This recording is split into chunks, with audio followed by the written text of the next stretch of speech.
नमस्कार, खबरों की खबर में आपका स्वागत है। महाराष्ट्र का राजनीतिक भूचाल अब बहुत तेज हो गया है क्योंकि उद्धव ठाकरे ने भी अब आमने सामने की लड़ाई शुरू कर दी है। बहुत दिन से परेशान चल रहे उद्धव ठाकरे शरद पवार के पूरी साजिश को समझ चुके हैं। अब उन्हें समझ में आ गया है कि शरद पवार जिस तरह से हमें बिल्कुल एक अलग दिशा में मोड़ के ले जा रहे हैं, वहाँ से फिर लौट के वापस आना बहुत मुश्किल हो जाएगा। और इसी के बाद उन्होंने शरद पवार को जवाब देना शुरू कर दिया। उन्होंने कह दिया कि भाई, देशद्रोह के मुद्दे पर तो हम आपका साथ नहीं दे सकते। जिस तरह से आप देशद्रोहियों का साथ देने की कोशिश में लगे हुए हैं, वो हमसे नहीं हो पाएगा। तो दो मुद्दे जो ऐसे हैं जिस पर उद्धव ठाकरे ने बिल्कुल अड़ियल रुख अपना लिया है।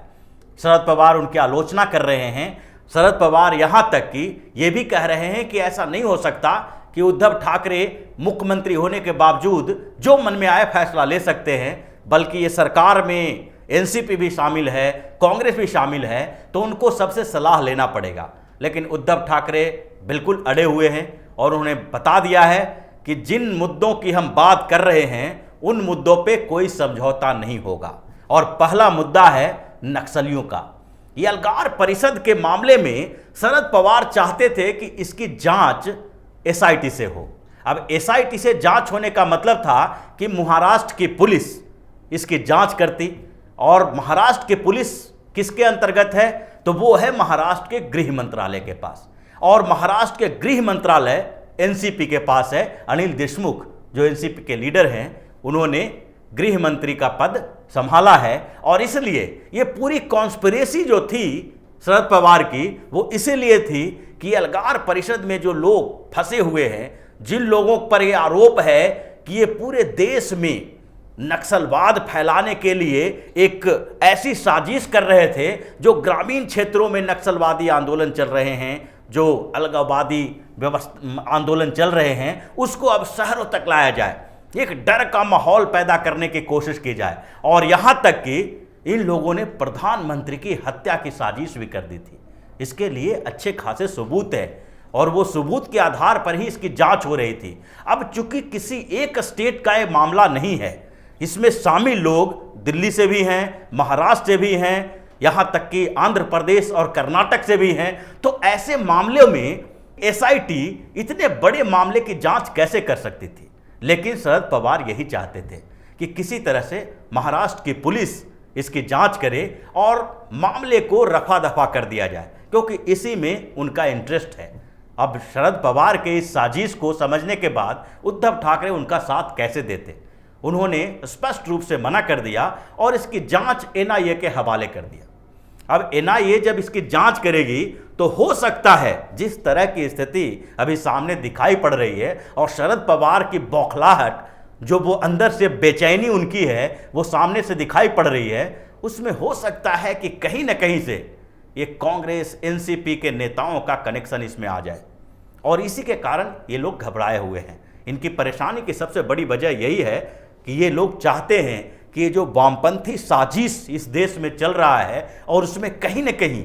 कुछ क्षेत्रीय दल और कुछ कांग्रेस के नेता शामिल हैं, जो इस पूरे आंदोलन को, इस पूरी अव्यवस्था फैलाने, अराजकता फैलाने की जो साजिश चल रही है, उसमें कहीं ना कहीं ये भूमिका निभा रहे हैं। अगर वो पूरा नेक्सस खुलना शुरू हो गया तो शरद पवार कहीं के नहीं रहेंगे।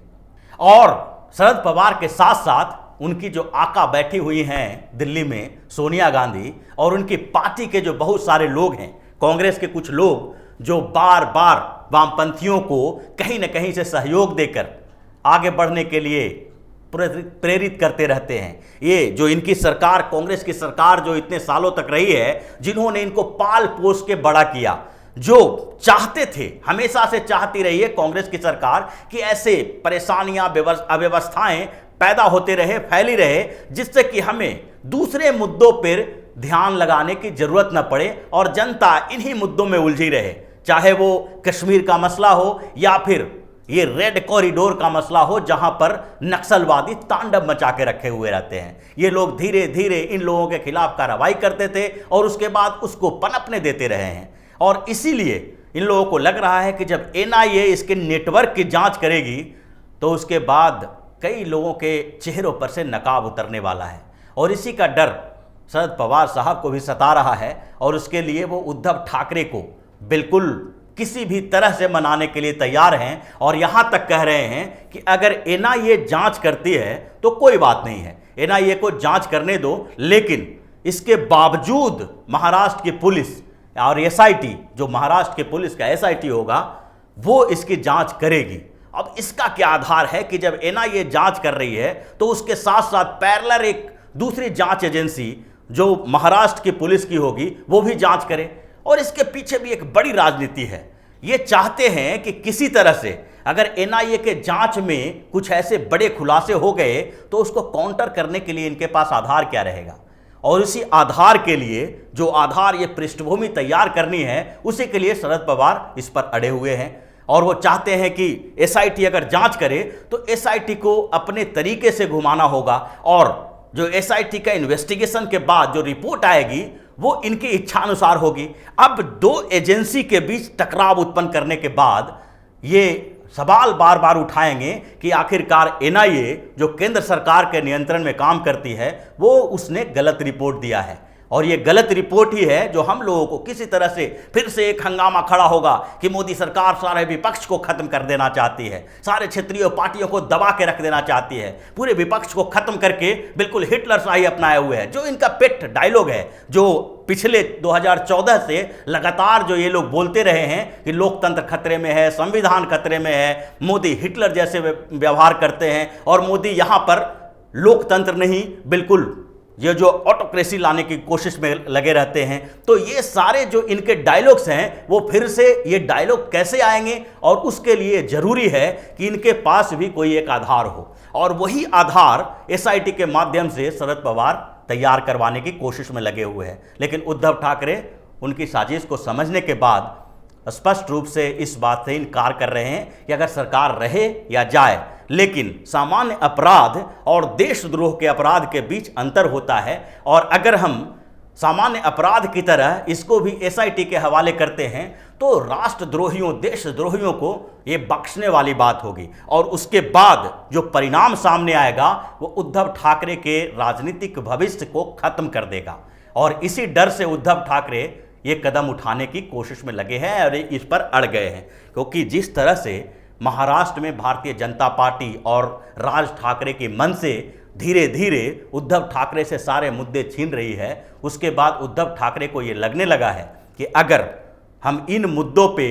जैसे राष्ट्रद्रोह जैसे मुद्दों पे शरद पवार और कांग्रेस के साथ हम समझौता कर लेते हैं तो मेरी बची खुची जमीन जो है, जो आधार बचा हुआ है, वो आधार खत्म हो जाएगा। अगर इस मुद्दे पर शरद पवार और कांग्रेस इनसे समर्थन वापस ले लेते हैं और इसके बाद सरकार गिर भी जाती है तो उद्धव ठाकरे के पास चुनाव में जाने से पहले यह मुद्दा रहेगा कि हमने राष्ट्रहित के मुद्दे पर समझौता नहीं किया। और यही बात है कि दोनों स्तर पर, एक तो ये अलगार परिषद यानी नक्सलवादियों के मुद्दे पर और दूसरा एनपीआर के मुद्दे पर उद्धव ठाकरे टस से मस होने के लिए तैयार नहीं है, और इसलिए उन्होंने एनपीआर के मुद्दे पर और अलगार परिषद के मुद्दे पर बिल्कुल अड़ियल रुख अपना लिया है। एनपीआर में भी शरद पवार और कांग्रेस दोनों परेशान हैं। उनका कहना है, जो बेसिकली एनपीआर में शरद पवार से ज़्यादा परेशानी कांग्रेस की है, क्योंकि कांग्रेस के जो प्रदेश हैं, कांग्रेस शासित प्रदेश, वहाँ पर बिल्कुल ये स्पष्ट रूप से कह दिया गया है कि एनपीआर पर हम झुकने वाले नहीं हैं और इसको लागू नहीं होने देंगे, क्योंकि एनपीआर जो है एनआरसी की पृष्ठभूमि तैयार करने वाला है। ये जो कम्युनिस्ट लोग हैं, जिस तरह से एनपीआर के खिलाफ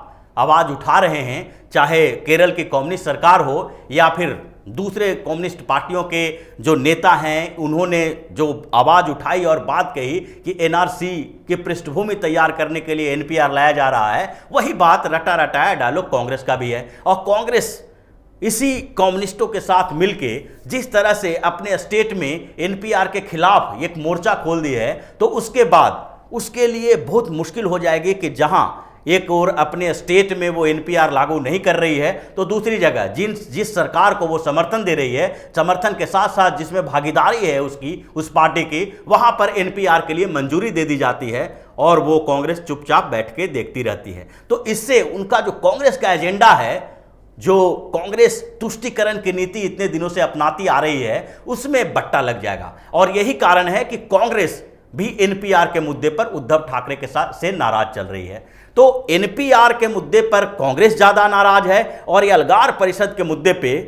शरद पवार ज्यादा नाराज हैं। तो दोनों मिलके अब ऐसी स्थिति उत्पन्न कर दिए हैं कि उद्धव ठाकरे अब बिल्कुल मुश्किल में फंस के, इनके जाल में फंस के एक छटपटाहट उनके अंदर हो गई है। अब उनको समझ में नहीं आ रहा है कि करें तो क्या करें, लेकिन इस कंफ्यूजन की स्थिति में भी उनको एक बात समझ में आ रही है और वो ये बात है कि अगर हमें आगे का चुनाव लड़ना है और शिवसेना को जिंदा रखना है तो हमें कुछ बातों पे, कुछ मुद्दों पे समझौता नहीं करना होगा। और ये बात समझने के बाद उद्धव ठाकरे ने अड़ियल रुख अपना लिया है और शरद पवार और कांग्रेस की साजिश को पूरी तरह से समझ लेने के बाद उन्होंने ये मान लिया कि अब हम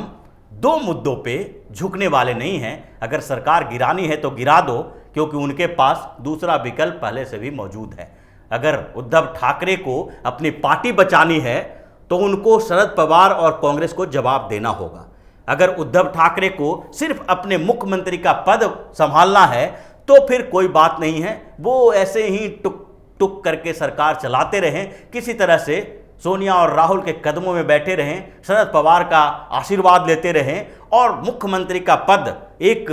जैसे थाली में परोस के उनको मिला है उसी परोसे हुए थाली के साथ आगे बढ़ते रहें।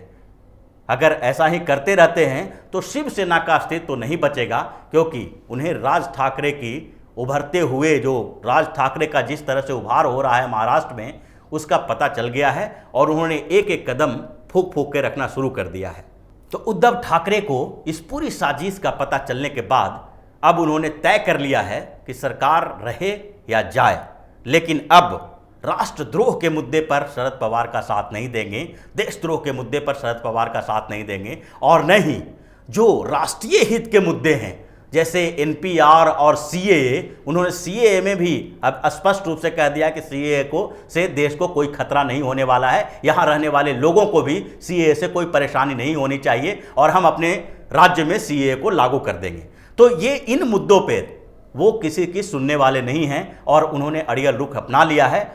अब देखना यह है कि शरद पवार और कांग्रेस उनके इस रुख का समर्थन करते रहती है और मजबूरी में उद्धव ठाकरे को समर्थन देती रहती है, या फिर जल्दी ही उद्धव ठाकरे की सरकार गिर जाती है।